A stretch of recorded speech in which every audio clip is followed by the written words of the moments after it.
Well, hello, Stacey Murphy here with a video for all of you food revolutionaries out there who are interested in homegrown food because it tastes delicious, it's nutrient dense, it's organic, it's fresh outside your door, and you can avoid all of those toxins like herbicides and fungicides and pesticides that might be sprayed on your produce at the store. Now, one of the questions that I get a lot from people who grow food because they want all of those things, all of you food revolutionaries who are like, I'm in, right? The next question that I get a lot is, okay, I've heard about these genetically modified seeds. How do I avoid them in our garden?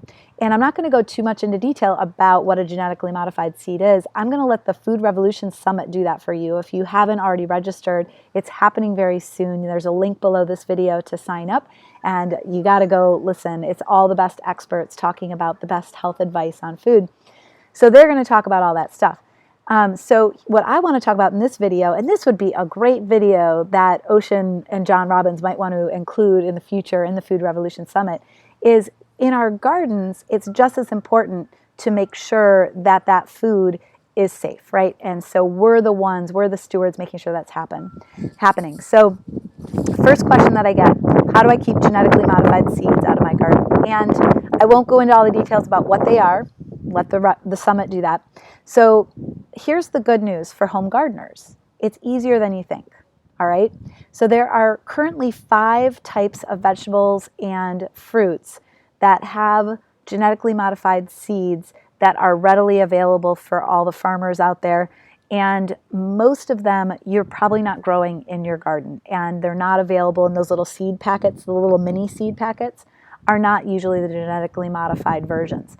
So that's the good news, but I do want to make you aware of what's there. Now keep in mind this video, when it's recorded, take a look at the date, and if you're watching this at a future date, there might be additional plants to be aware of. But for now, there's just these 5 to be aware of, all right? So the first one is something that you probably aren't growing outside your door, which is cotton. We won't worry about that one for now. Second one, most likely you're not growing unless you're an avid, you've been growing food for years, you're very experienced. Alfalfa. Alfalfa is a great cover crop. Now most of us aren't growing it as a food crop, so you're probably not as worried about that. The third is corn, which we're all very well aware that there is genetically modified corn. Here's the good news. In most of those little seed packets, and I'll talk about this in a minute, you're probably not going to find that that's genetically modified corn for your garden. That's more for farmers. So those are 3. Fourth thing, papaya. Who's growing papaya? I'm not growing papaya. I live in a temperate climate. I'm not growing papaya. So be aware of the possibility of genetically modified papaya. And then the 5th one is something that you might grow in your garden, which is squash, specifically summer squash. Those are the little baby squash. So zucchini, crookneck, and yellow squash. There is a brand that you need to watch out for. So let's talk about that first, and then we'll talk about why it's likely that genetically modified seeds are not showing up in your garden, okay? So let's just work this all out so we're all on the same page. And in the future, we'll add more content to this. And if you have additional information, please post in the comment section below of any manufacturers that you know that are putting genetically modified seeds in garden stores. Now keep in mind it's different for farmers, right? So us small-time gardeners, we're buying little packets. It's different. So the deal with the squash, because that's something to be aware of.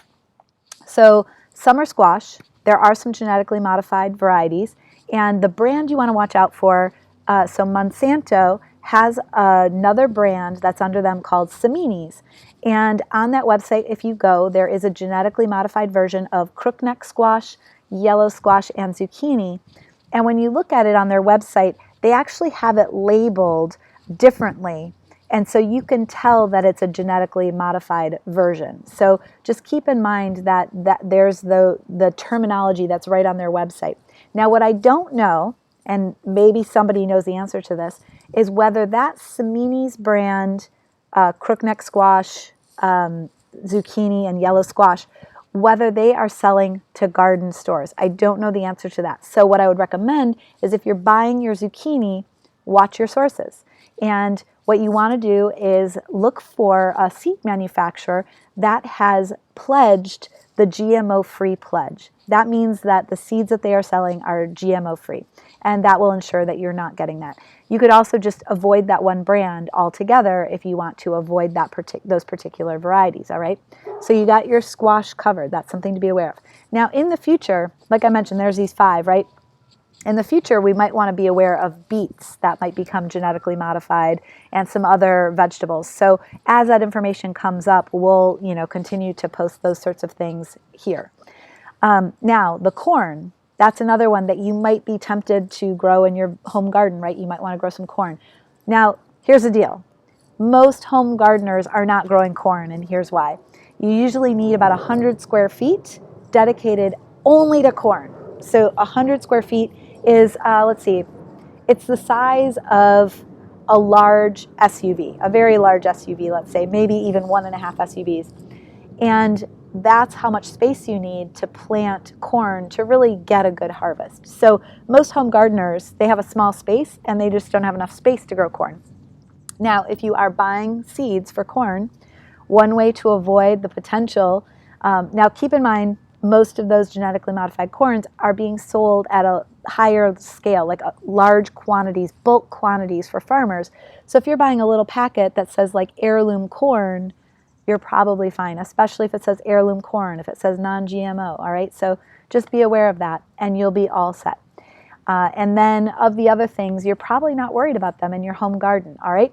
So that's the good news, is that when you grow homegrown food, it's easier than you think to avoid all of that nasty stuff or all the stuff that you're uncertain of. Maybe it's not even nasty, it's just like you're not even sure what to make of it.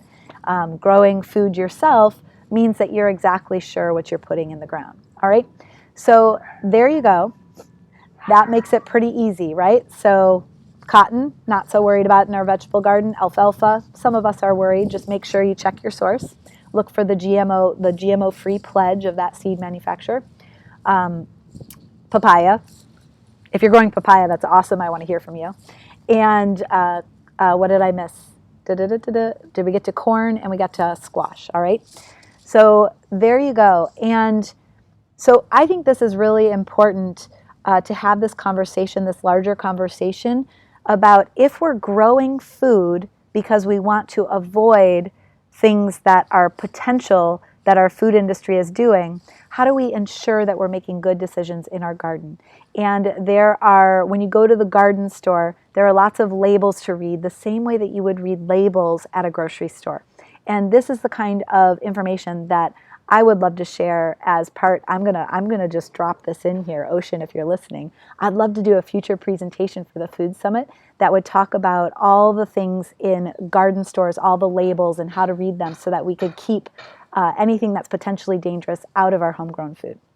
All right, so that's it for this video. Please post your comments below about any concerns or questions you have about genetically modified seeds and if you're wondering how to keep them out of your garden. And also, that link below if you want to join the Food Revolution Summit that's happening now. I highly recommend it. It's amazing. All right. Love you guys. Take care.